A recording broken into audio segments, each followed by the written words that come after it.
moving into, like you say, the last 10 years, there's been a lot of change in the industry. Obviously, like you say, some people have mentioned there's less people feeding cattle, there's less people raising cattle, and on our end, there's also less people killing cattle. So there isn't that many people out there anymore that can call themselves a beef abattoir. If you go back 20, 30 years ago, there was 30, 40 of us. There's lots of people in the industry. There's lots of competitors that we face on a daily basis. Now looking out there, there's really only 4 of us. It's one of those games out there where we are pretty intense competitors at the end of the day. Also at the end of the day, we look at each other as kind of the only people left anymore, so we kind of treat ourselves with respect that way, I guess. In regards, but like you said, we still are competing against Americans on a daily basis, and I'll get into that stuff more and just how we compete against them and how we're able to, I guess, succeed when a lot of people haven't. And again, getting back to it, limos have been a big part of the reason that we have been able to succeed. So, like I said, I'm here to bring a Packer perspective. Like I say, a lot of people have already touched on some of the things I will, I guess, discuss at the end of my presentation. I'm going to give a little brief background on Norwich Packers, the history, tell you what we do, I guess do a little sales pitch on Norwich Packers.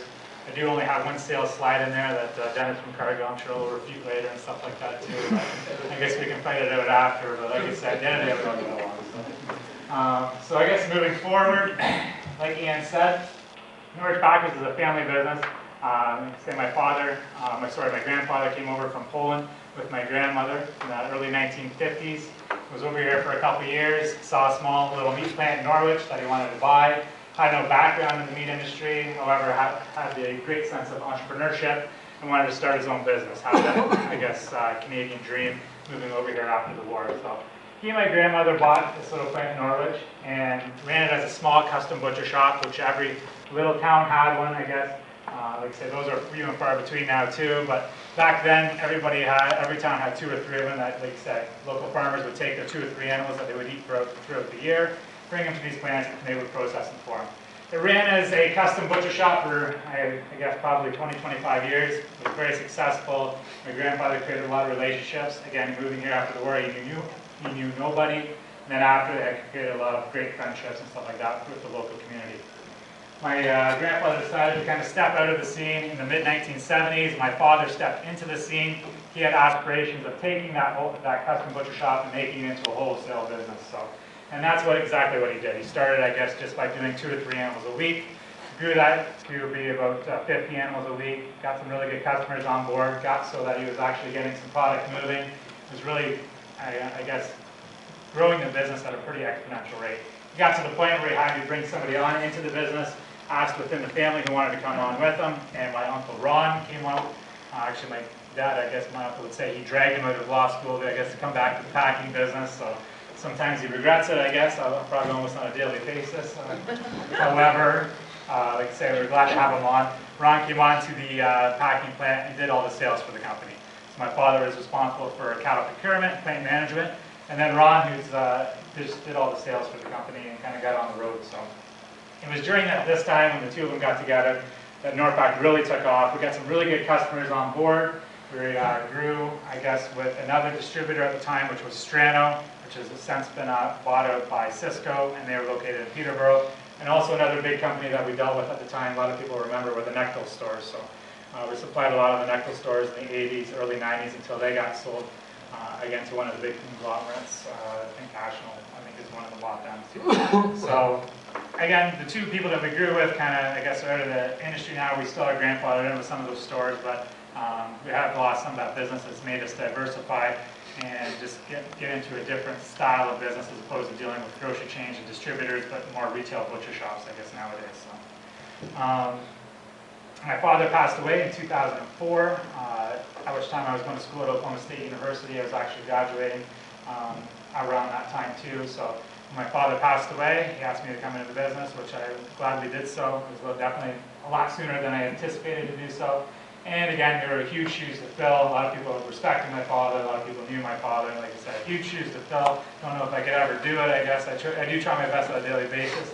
And of course, the time that I came in was a really fun time in the beef industry. It was right after BSc, and things have been fun the last 10 years and stuff like that. So it's been, like I said, looking around the room, a lot of people have stuck it out with me, which has been great and wonderful. It has been a lot of change to go on, and it's, again, It's been a very eye-opening experience, but at the end of the day, really like dealing with the cattle people. Everybody's good, honest people at the end of the day, and I do enjoy doing it on a daily basis.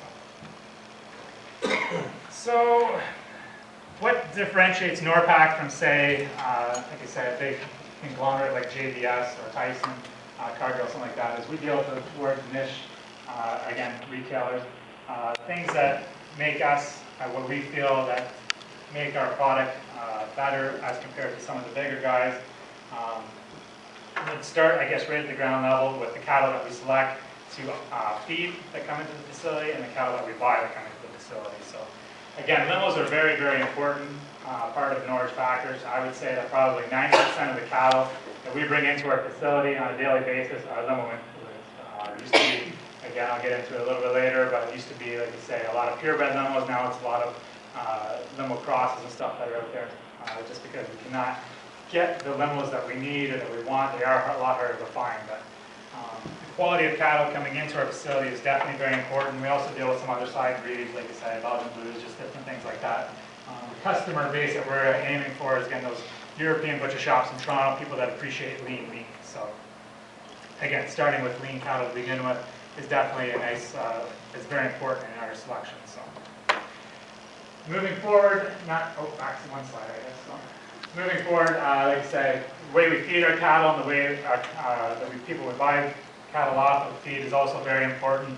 I know that everybody that we buy from, we make sure that they use a high quality feed, that they're feeding properly, that they're feeding balanced, that they're feeding their cattle in a short amount of time as opposed to dragging stuff out, so that way the cattle don't get too old. We're putting the gain on fast, which is also very important. The faster cattle gain, the more tender they become as well. Just because, like I said, the longer you drag things out, i.e., like I said, cattle that get to be over 30 months or cows and stuff like that, the older they get, the tougher they get, as that collagen builds up into their muscles and the sinews build up as well. So feeding is very important. We make sure that, like I said, everything is fed a high quality ration. Again, it gets back to what our table said again. If everybody feeds a high quality feed, it makes the cattle a lot more consistent too. So consistency is also important because our cattle are fairly the same across the board. It makes our customers aren't surprised with anything, and that their customers aren't surprised with anything. So again, feeding and cattle selection is also important on that. Our facilities that we feed at, we use pretty much straw bedding. We have used some slats in the past. Right now we're using straw bedding. But we have free choice bunk feeders is what we use personally. I know a lot of people who do buy up can change that up again. We use it because of the ease of use. I can't be out there feeding cattle every day. The people that feed cattle for us in their barns, I guess, have second jobs and stuff like that too. It's kind of a side job for them. So by feeding the cattle in, like you said, free choice feeders all day, and say they're fed once a day, makes it easy on everybody. We pay them a yardage. We don't own any of our own barns per se. We do have land, but we don't own any of our own barns. So I can just go check those cattle, see how they're doing, making sure they're healthy, concentrating, I guess, on Norwich Packers and on the quality of the cattle, the health of the cattle, as opposed to feeding the cattle. And the same with the guys that are, again, feeding the cattle for us. Because they have second jobs, as long as they make sure they're fed, they know they're fed all day, they don't have to worry about, I guess, walking into that barn. They can concentrate again on the animal health and stuff like that, as opposed to coming in and feeding. So processing and handling is where things, I guess, change for us as compared to the big guys. We find that this is where we can differentiate ourselves from the bigger players. So when cattle come into our facility at Norpac, we make sure that they're there 12 hours before slaughter. We have a holding barn for them.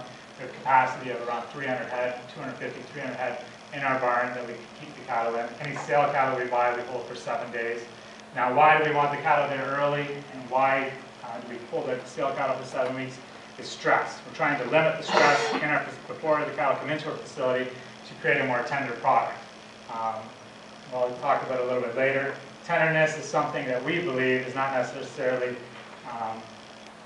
it is linked to marbling, but it is not, I guess, the major factor. We believe that tenderness has more to do with stress, how the cattle and youth, and different things like that. We believe that marbling has something to do with it.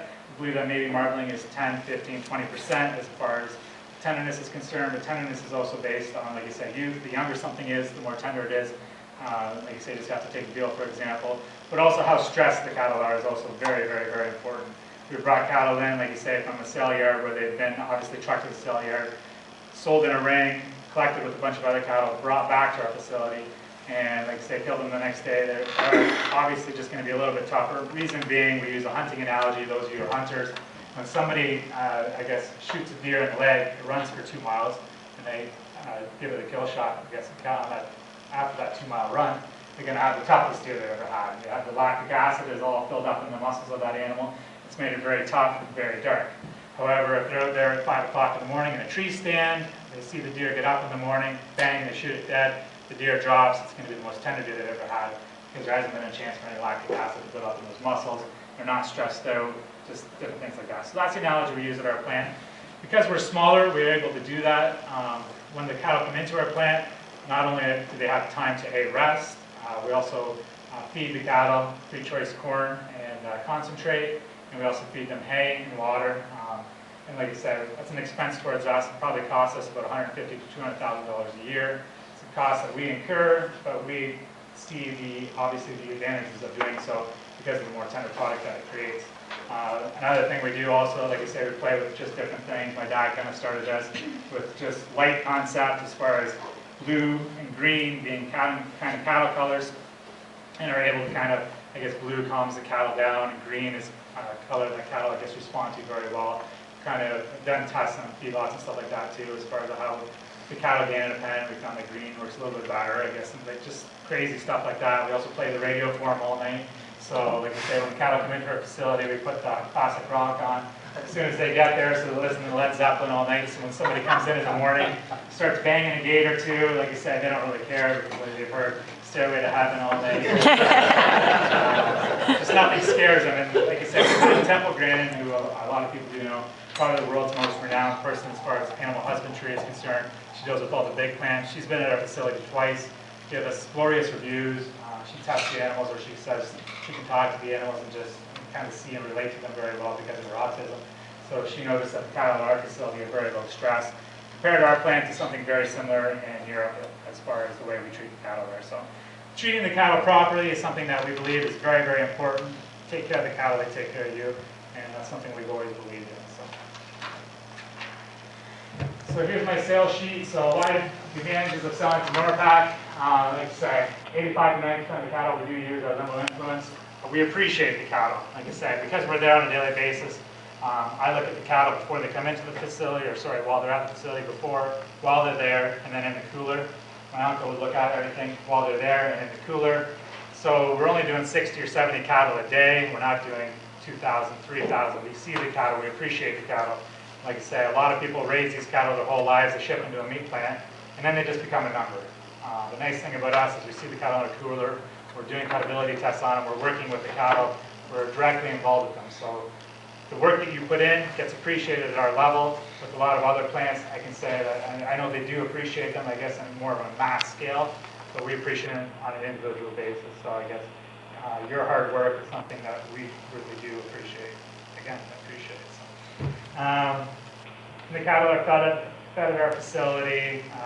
Not many people can say they can do that. They have free straw bedding. It's bright. Again, we play the music, and it just relates in a more stress-free atmosphere. It creates for, I guess, cattle to be less dirt cutters, just different things like that.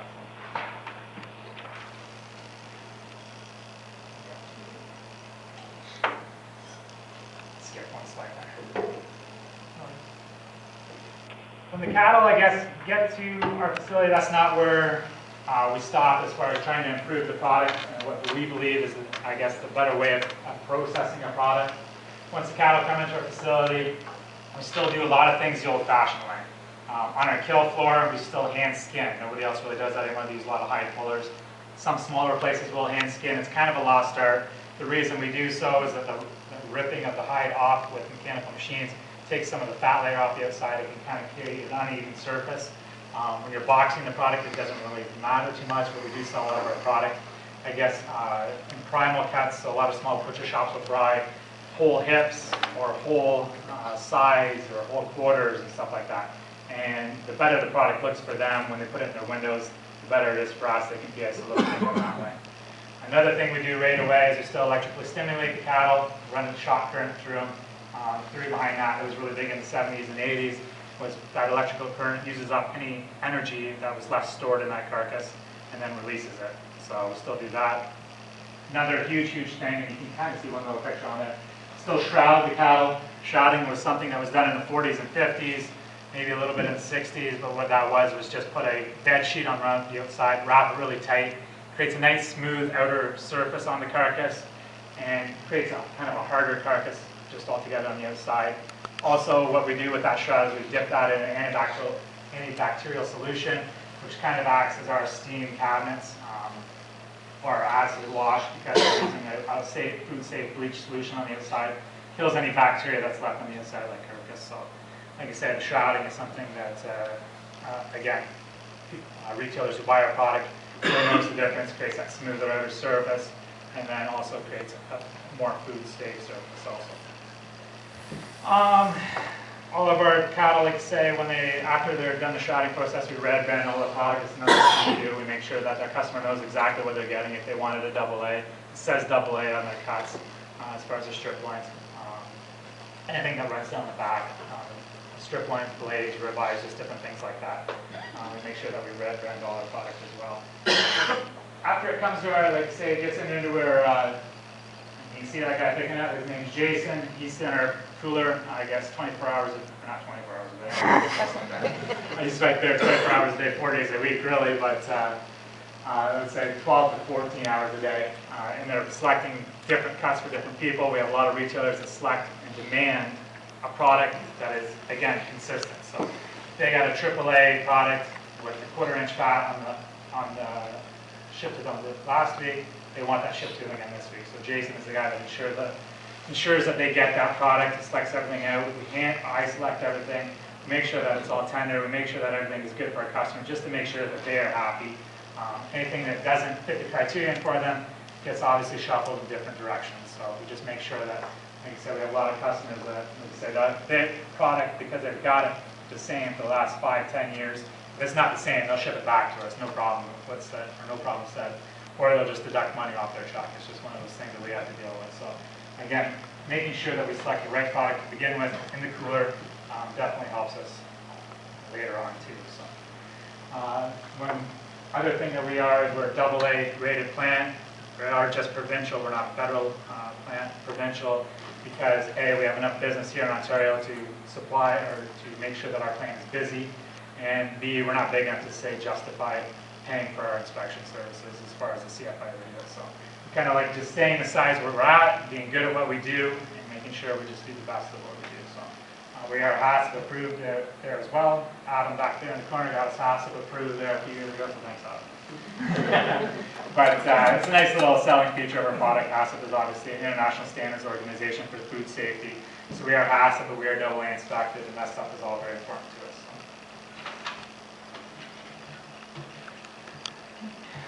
I just put this on here. This shows, like I said, just some of the products that we do sell. We sell pretty much everything right now off the carcass. It almost gets back to, like you say, when you're in school, you always heard that the Indians used every single part of the carcass when they slaughtered it. We do that pretty much now too. I could say maybe that it was done a little bit on a different scale 20 years ago, where everything just kind of went in the rending truck, and then the renderers kind of took care of it. But now with the ethnicities that are in Toronto, we sell pretty much everything from the blood. Gets sold, we collect it on a daily basis. The guy gets right in there and collects the blood, puts it in pails right away, right off the field floor. That's actually sold to a Chinese market. What we do with it is we coagulate it and freeze it for them, and what they do with it after that is deep fry it and sell it like that. So that, for me, it's probably one of the things I would do, but that's just for an example of something that we are selling. We can't get enough of the blood. Like, it's one of those things that we're sold out. As soon as we get it frozen, it's gone. Everything, the oxtails is probably one of the most expensive parts in the beef right now, just from a meat standpoint. We're getting $4.50 for our oxtails. They're probably only 20% meat, so if you were to bring that all back that way, like I say, it would just be astronomical for meat price. The dog food industry, like, people will pay just crazy amounts for natural dog food now. We sell the snouts, we sell, like you say, the pizzles off the cattle. Just pretty much everything that we can find and sell to them, we do. So, like I say, and they love it. They get huge markups on it, and it's just an emerging thing as well. But as things have become tougher in industry, we always have to make sure that we maximize as much saleable product off the carcass as possible. And like I say, we're always looking for different things every day. Right now, we're selling heart valves. Like I said, always looking for stuff. So. Okay. One thing I just kind of put this slide in here. So it just kind of shows, like I said, I got advantages for a charcoal, and that's just a restaurant we deal with in Kitchener. Just goes through and forward, like I said, what I tell them when I go do a presentation for them as well. But just different things. We have a big portioning facility, or not facility, but a portioning area of our plant. We have one guy that cuts steaks, again, 14 hours a day, 5 days a week. In the summertime, he cut up upwards of 10,000 steaks a day. We make sure that all those steaks are hand cut, eye selected. We go the extra mile, again, with our product. From a retail level too, once it gets in the boxes, we take extra fat off. Comes back to why we like limos. The less fat that we have to take off of our product, the better it is for us too. Because we're buying, I guess right now we're paying close to $2 a pound for that carcass, or that meat, I guess, actually more once you take the bone out of it, for that product. So we want to make sure that we're not wasting it. So when you take extra bones out, when you take extra fat out, that is basically gets thrown in the garbage or sold for kind of a negligible product. I said we do sell everything. Like I say, fat is something that when you have so much of it, there's only so much you can sell, I guess, to people looking to mix that in or use as suet for bird feed and stuff like that. So a lot of it just gets thrown right in the garbage. So that's why we like limos, like I said, because A, they make cattle leaner. If they cross with an Angus, like I said, that hybrid vigor is very important, makes the cattle leaner. But also, the less fat we cut off our blades and our strip points, the more product we have to sell as well. So it's kind of what I say with the charcoal too. Yield is very important with our product going forward too. One thing I forgot to say as far as when our cattle come to our facility, we don't wet to chill our product either. And what wet chilling is when the product comes into their big coolers, they throw kind of a sprinkler system on them when they cool it down, so that way the carcasses don't lose any moisture. We use a dry chill, so we don't use any water. Obviously, when you're doing that, it draws moisture out of the carcass, about 2 or 3%. It comes out purged later on anyways, but it's something that by putting water on the outside, it kind of makes it clammy. We don't like that, our product to be like that as well. And kind of side tangent there, but I did forget to say that. Again, we're always looking for quality and ways to upsell our product. So, and that is the reason that we're still around.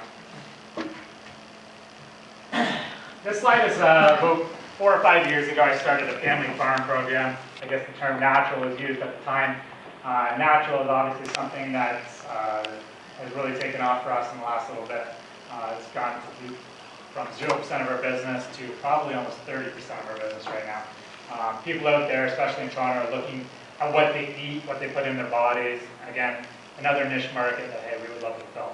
So there were people that got into it, I guess, earlier. It's a very tough business to crack that way because, like I say, a lot of these people who buy this product, they say they see the value in the strip lines, but they don't see the value in the rest of the carcass. So you pay a premium for it, however, you're not going to get a premium on any of the rest of the, I say, the burgers or the blades or the roast and that kind of stuff too. So it is a different market, and that's why some people have been successful with it and some people haven't, just because when you pay these premiums, it is hard to get it back. We did, again, just like my dad did when he started the business, started on a small scale. Started with 5 cattle a week and kind of worked our way up from there. Like I said, it's a product that we are very proud of. The cattle are very young. Eric, I guess right there was one of the guys that was first on board with us at the time. And when we first started that program, we thought limos were perfect. Again, because you're not implanting these cattle, and our table touched on it a bit, natural muscle is very important. So we wanted the cattle to be limo in for us, for sure. Kind of doing, I guess, a variation on an Ontario kind of lowers lean kind of thing. So we wanted to make sure that we stuck with high quality cattle where we could still get our cutability and work towards something that was, again, tender. So limos have always been a huge part of our family farm program. So, and again, the basis of it is just antibiotic-free and hormone-free. So. Next slide here is just something new we started. About 2 months ago, we started what's called dry aging program. I just kind of put this in for fun to show you guys just different things that we are doing. Again, to differentiate ourselves from other people. We built a dry age cooler. So what this cooler does, you can kind of see a little picture of it in the bottom left there, is it naturally ages the beef. So people always say, or people that bring custom kills, and always say, hey, can you hang my carcass for 3 weeks or 4 weeks or something like that, because my grandfather did. And I feel that it's obviously a better way of doing it. It is a different flavor. Like I say, most product nowadays, when I say aged 21 days, it's what's called wet age. So it's put in a bag, vacuum sealed. That's sit in that bag for 3 weeks, and then it lets a good bacteria get out of it, age that product. And it just allows, again, bacteria to break down the toughness sinews that can be present in that meat product, so it just breaks down the muscle a bit. Dry aging does a similar thing, just kind of in a different way. When it sits in these coolers, what happens is it draws a lot of the moisture out, allows slightly different bacteria to kind of work its way at it, more kind of stuff that kind of floats in the air, I guess. The outside of the rib cuts or the strip loins that we do actually turn almost a black in color. Can grow mold on them as well. It's kind of almost like aging cheese, but it's something that was never done 10 years ago, was done 80 years ago, but now making a huge comeback with big or with high-end steakhouses. So we're getting calls on it all the time. So we decided to put a dry age cooler in right from there because we do the dry chill. Work out perfect for the dry aging. We could say we have a true dry aged beef. Again, like I say, it gets to be very expensive. We only put our AAA or primes in there only because the fat protects it from going, I guess, rancid and stuff like that as well. And because at the end of the day, like I say, you want to make sure you be able to get the value for it because we can get up to $25, $30 a pound for this stuff. Problem being is you lose a lot of the yield on the outside, so you probably lose 15-20% of the product because you are cutting out that mold and dryness and stuff like that. But just, again, something different that we are doing to try, again, differentiate ourselves from the market.